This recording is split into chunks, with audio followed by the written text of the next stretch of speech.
Hey guys, True Grit's got bulletproof saws. A little something different today, and I hope I'm in the video. But I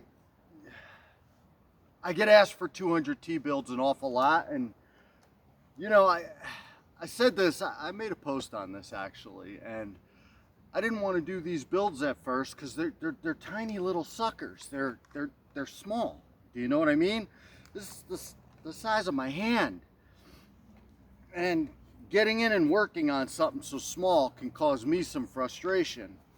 Well, Matt LaRue asked me to do it. I said no. And then a couple years later, I had so many guys asking me about them that I did a couple. And they were pretty much test saws, and they were really well received. I actually have a guy coming to get a second one because he wants another one because he likes it so darn well. And in that time, I got a couple for myself up there, and I like them too.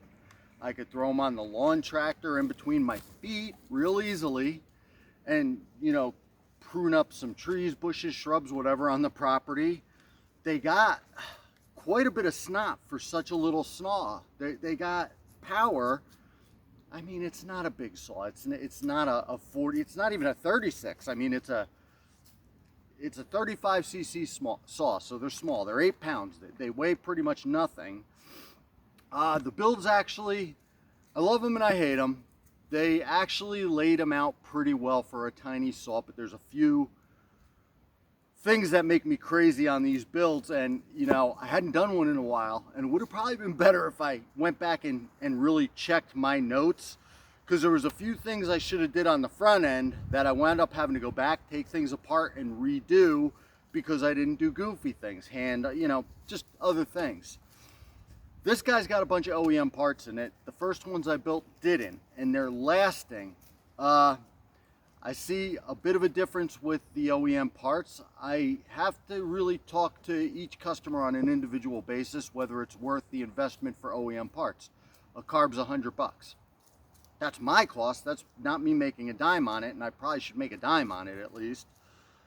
The intake boot, that's $40 right there. You know, the AV, everything adds up when you start adding those OEM parts in, and I guess I'm gonna have to see what long-term durability is versus the Farmertec parts on that. Looking at them, there's a difference. I don't know if it's a huge difference. Although the carbs, I do swear on OEM carbs or Walbro carbs or Tillotson carbs, whichever it's going to be, as opposed to aftermarket carbs. There are some good aftermarket carbs, but you better know which model, brand, some very specifics to run any aftermarket carbs, because 90% of them are junk, and if you don't know, it's luck. It's real luck of the draw. So I'm real picky on that. Anyhow, I started up, got it running. I made a couple little cuts real quick. I don't know that she's tuned in. She's definitely not broken in because she's had all of them, maybe an ounce of fuel run through her, because that's all I really did. I figured I'd make a quick video on something different to see. Anyhow, I got this wood that, well, whatever. I guess we're cutting on this wood now. And I don't know, I could run it. We'll see how she goes. Something to do.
Anyhow, neat little saw. I kind of like running them. They're so tiny, which brings up a point. If you're not familiar with top handle saws, they're the most dangerous saws by far, without a doubt. And the reason being is, we run big saws. We run 99cc saws, often with giant bars. I find those to be 10 times safer, and here's why.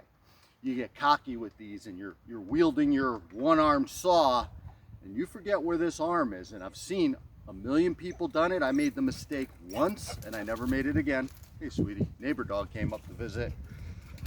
June bug's out too. Anyhow, I've seen people holding onto a branch and cutting and not realizing they're gonna come through, and I came close one time on my hand, and now I keep both hands on that saw. I don't get cocky. So I think these suckers are dangerous as hell, but the guys climbing trees love them. So anyhow, I'm gonna get mauled by dogs in a minute, and that's a little 200T build. So I gotta see if I'm gonna stick with doing these. I got a couple more I have to do.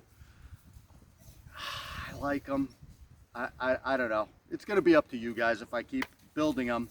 This one has a highway tighten nickel cylinder, Stihl AV in it, Stihl intake boot. What else did we do? We adjust the squish on that tighten nickel.